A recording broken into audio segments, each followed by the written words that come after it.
What's going on, guys? This is OnDeck. Today, I wanted to make a video about how you can spice up your drum breaks or make better drum patterns using drum breaks. I was inspired by a video that I saw from Ski Beatz where he used stem separation to get a drum break and then used his own sounds to make it sound a little bit nicer with a different kind of pattern.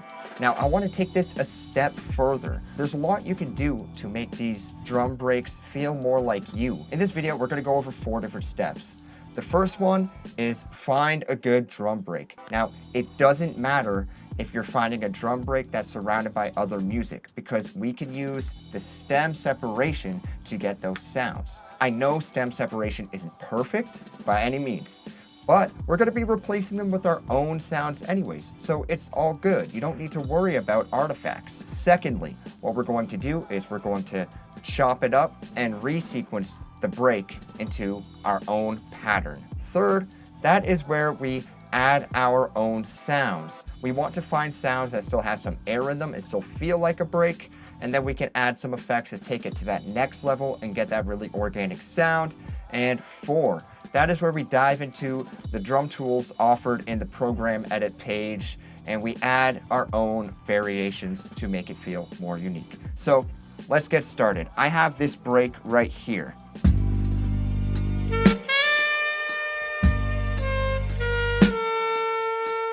I'm not going to necessarily use those exact sounds, but I really like the pattern and the little ghost hits in there. So we're going to sample it in, get the stems, and then start with step 1. All right, we got the drum break in the MPC. We might have clipped, honestly, but whatever, man. We'll see how it goes. Let's open up this sample edit page. The first thing we do, we go to this stems tool, and this one right here. We just want the drums. That's it. So assign it to pad A1, cool. Trim sample, okay, cool. All right, so that's finished now. It took like 3 minutes just for that small sample, but it is what it is.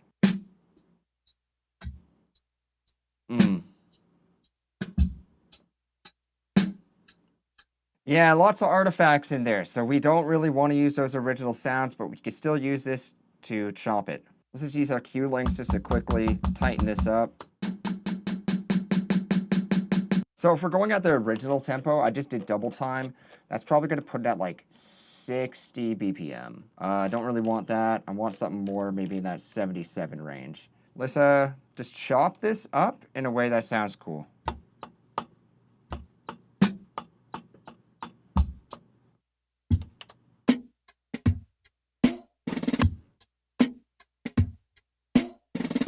All right, now let's double it. We don't want the same drum loop going on for the whole time.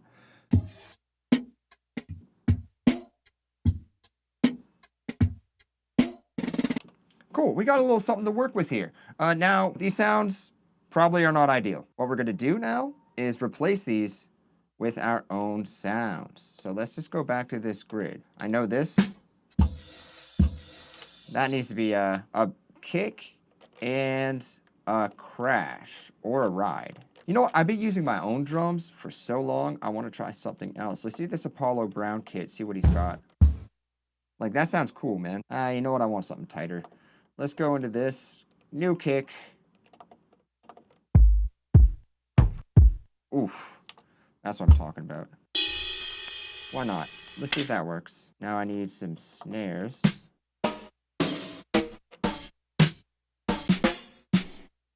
That sounds cool. Actually, you know what? That's where I'll go to my kit. My rules are crazy. That's perfect. Hi-hats. Now, when you're selecting your sounds, you can just find sounds that feel like they work well together. You don't really have to find sounds that sound the same as the original drum break, because that's not really your goal. All right, perfect. These hats from that Beat Butcher kit, because I have an idea that I'm going to show you. So we're done step 1. We found our break, stem separated it. We don't care about the other sounds. Now step 2, we resequence it into a new idea that we can work with.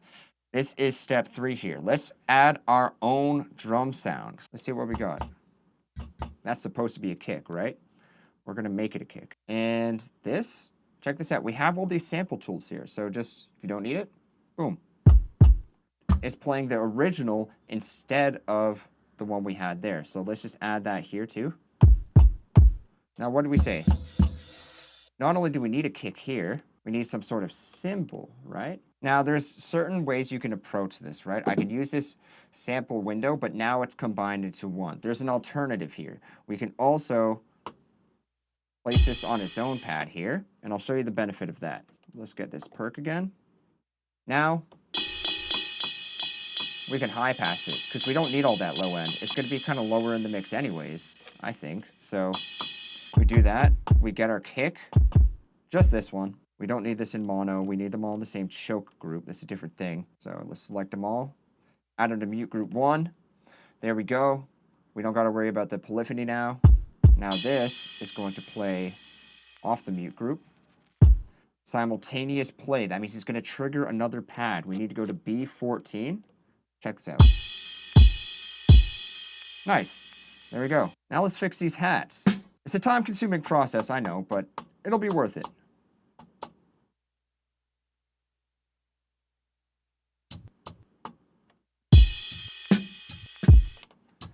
Now let's just add some variation. Now we could take that little bit of this original break because we still want that small hit, right?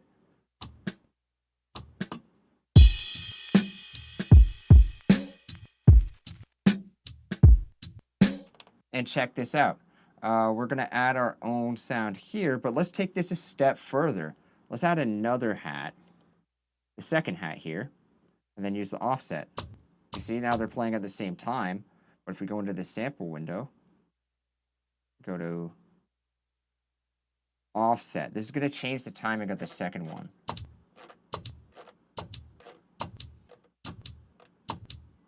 Now we can adjust that to work and lower this. Do that for all the hats now.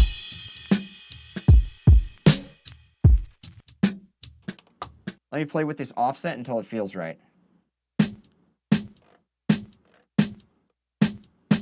Now for the snares, we're actually just going to layer them with this extra snare. Just make it a little stronger.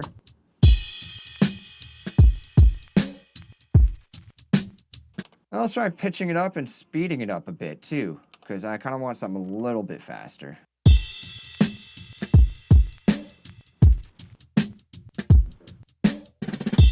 You see this? So we've added our own sounds over the sequence beat that we got from the stems. Here's where we could use a couple more tools to add some variation. So this kick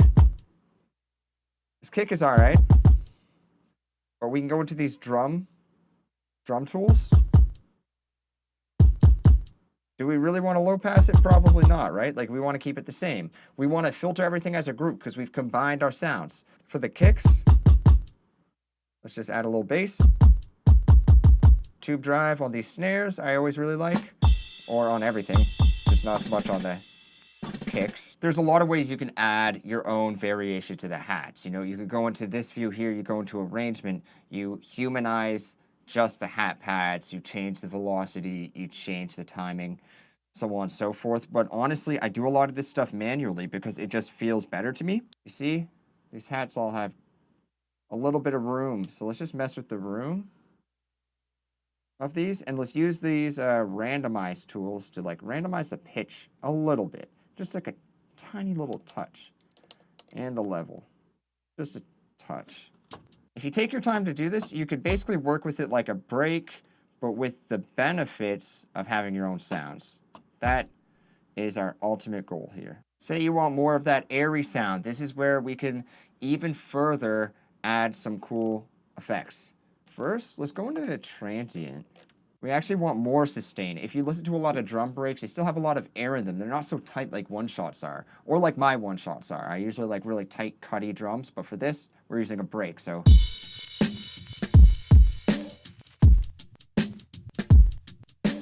There we go. Now we got a nice boomy sound out of it. Enhancer.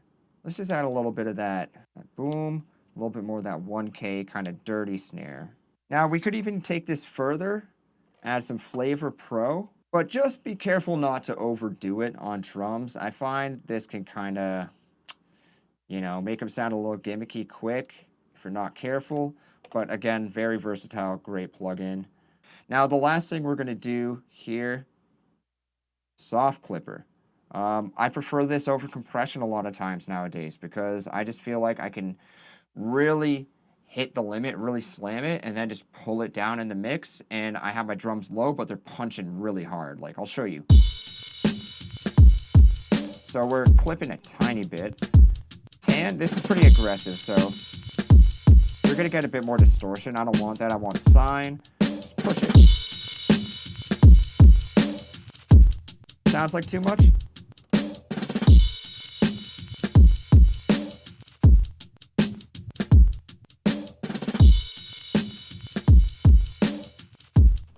There we go. We got our break in there. We've added some effects. Let's finish this up here. We got our sequence drum break. Now, before we go, let's just put it into context. I'm going to grab a sample. I'll do a little short loop, and then we're going to see how it sounds in the context of a beat.